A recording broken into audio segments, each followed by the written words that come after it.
ما شاء الله حتتين يا جماعه. بسم الله الرحمن الرحيم. السلام عليكم ورحمه الله وبركاته، متابعينا المحترمين في كل مكان.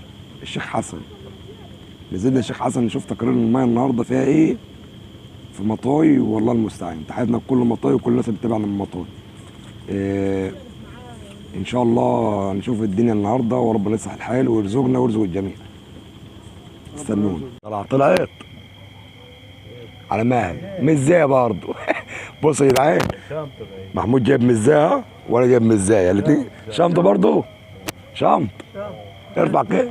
صلاة على النبي. محمود يا جماعه مزايا انومه. صباح الفل. وانا انومه يا جماعه. شنط برضه، الاثنين جايين شنط. سبحان الله. اللهم بارك يا رب، اللهم بارك. جوز يا جماعه، جوز. نور ابو كريم عليهم. ابو كريم نور، ابو كريم نور عليهم ما شاء الله. حتتين يا جماعه، صلاه النبي. خليكم معايا نسلكم. سمك الشيخ حسن يا جماعه، حتتين. عيب عليك، انا طلعت جوز، خلي بالك ما شاء الله. يا جماعه الشيخ حسن وسمكه. ابو كريم يا اسد، بولت الشيخ حسن.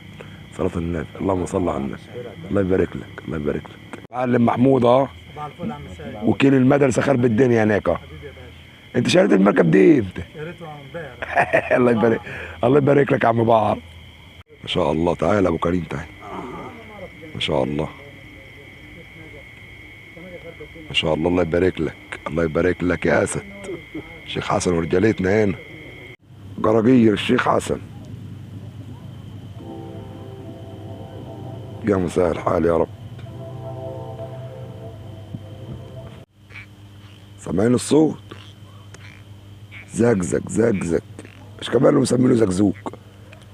ما شاء الله. خلاص خلصت.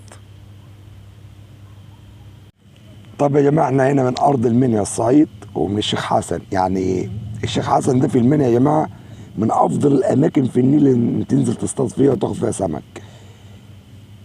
الشيخ حسن في المنيا مركز مطاي من افضل الاماكن اللي تاخد منها سمك، او من افضل الاماكن اللي تصطاد فيها بالصناره.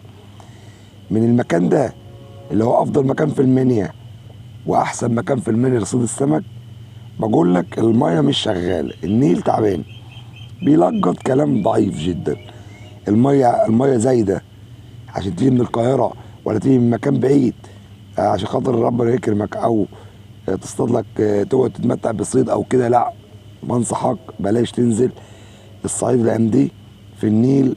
الميه في النيل زايده والسمكه مجلجه. اماكن واماكن، في اماكن بتلقط وفي اماكن معدومه خالص، وفي اماكن يعني ترضيك. المنيا او النيل عامه في الصعيد مش حلو، الميه مش حلوه. على امل ان ربنا يكرمنا الايام الجايه وسمكه والميه تنزل والسمكه تتحرك وكده وتاكل. النيل مش هياكل معاك الا لما الميه تنزل. النيل مش هياكل في الايام الجايه الا لما السمكه تنزل. فرجاء من اخواتي الناس اللي بتتكلم على المنسوب او كده، قدموا الحقيقه للناس، عشان في ناس من القاهره وفي ناس من الجيزه وفي ناس من اسكندريه بتعود تنزل في ارض المنيا وارض الصعيد، وبتعود تنزل على النيل عشان تقعد تصطاد او تتمتع بسمك. الميه مش واكله يا جماعه، مش اي حد يقول لكم على كلام تنسجوا وراه وتنزلوا وتجربوا وتاخدوا شويه سجعه وكده. برضه بنوع على اي حد هينزل على الميه بالليل، تجل لبسك وخد معاك جاكيت، لان الجو بالليل بيبرد. انا حاليا الساعه 2، فلابس يعني تيشيرتين تقال فوق بعضيهم، ولابس اللي هو زي ما حضراتكم شايفين متجل على نفسي جدا. الجو ساقع بالليل، مش اي حد يقول لك انزل اصطاد على النيل. النيل واكل تمشي وراه. الميه لما تكون واكله انا هنزل اقول يا جماعه الميه نزلت وواكله، غير كده بلح. لو استفدت مني معلومه او اي حاجه، ما تنساش تعمل لي لايك واشتراك في القناه وتفعل الجرس وتشير الفيديو عشان غيرك يستفيد. واشوفكم في فيديو جديد، والسلام عليكم ورحمه الله وبركاته.